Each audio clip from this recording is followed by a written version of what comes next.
Halo, perkenalkan nama saya Cornelia Bonsapia. Di sini saya akan menjelaskan UTS Perencanaan Wilayah dan Kota.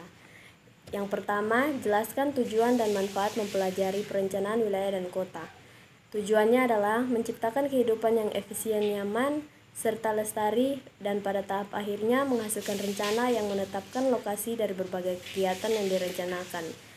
Manfaatnya yaitu yang pertama, menggambarkan proteksi dari berbagai kegiatan dan penggunaan lahan di wilayah di masa yang akan datang. Yang kedua, membantu memandu para pelaku ekonomi dan memilih kegiatan yang perlu dikembangkan di masa yang akan datang dan di mana lokasi kegiatan. Yang ketiga, sebagai bahan acuan bagi pemerintah untuk mengendalikan atau mengawasi arah pertumbuhan kegiatan ekonomi dan penggunaan lahan.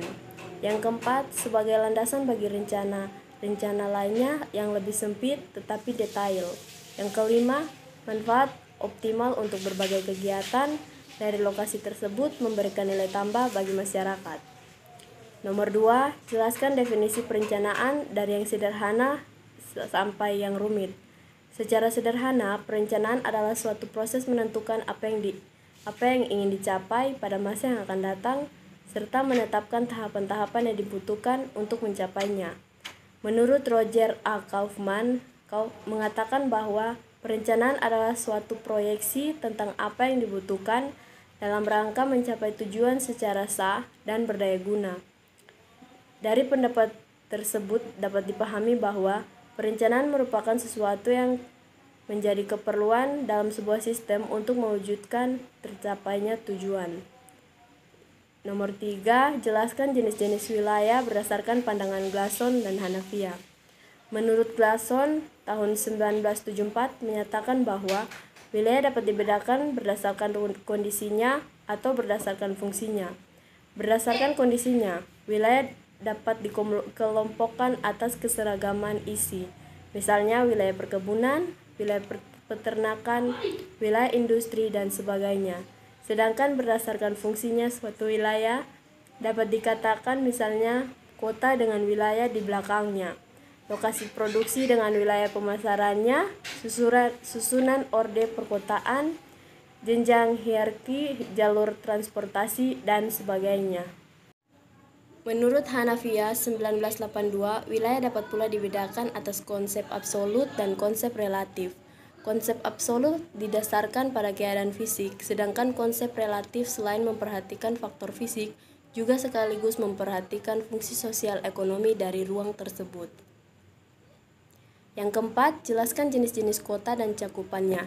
Yang pertama ada kota kecil, terdiri dari 20.000 sampai dengan 50.000 jiwa. Sebuah kota dapat dikategorikan atau diklasifikasikan menjadi kota kecil jika penduduk yang tinggal di kota itu berjumlah 20.000 sampai 50.000 jiwa.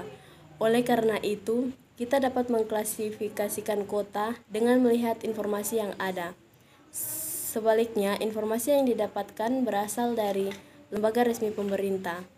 Selain itu, dengan mengetahui jumlah penduduk yang ada di kota kecil, maka pembangunan kota kecil dapat dilaksanakan dengan baik dan tepat, sehingga kebutuhan hidup di kota ini dapat terpenuhi dengan baik. Yang kedua, ada kota sedang. Klasifikasi kota berikut adalah kota sedang. Sebuah kota dengan jumlah penduduk mencapai 50.000 hingga 100.000 jiwa. Apabila kamu tinggal di suatu wilayah perkotaan, sebaiknya kenali dulu klasifikasi dari kota tersebut. Hal ini perlu dilakukan agar pembangunan di kota sedang ini dapat berjalan dengan semestinya. Yang ketiga, ada kota besar yang terdiri dari 100.000 hingga 1 juta jiwa. Setelah kota kecil dan kota sedang, ada kota besar. Jika jumlah penduduk yang ada di suatu perkotaan berjumlah 100.000 sampai dengan 1 juta jiwa, maka kota itu diklasifikasikan menjadi kota besar. Pembangunan yang ada di kota besar biasanya dapat dilihat melalui banyaknya industri yang membuka lowongan pekerjaan, sehingga akan ada banyak masyarakat yang hidupnya semakin sejahtera. Yang keempat, ada kota metropolitan, sekitar 1 juta jiwa. Terkadang di dalam suatu wilayah, jumlah penduduk bertambah dengan cukup cepat, termasuk wilayah perkotaan. Semakin banyak jumlah penduduk yang ada di suatu perkotaan, maka klasifikasi kota semakin meningkat.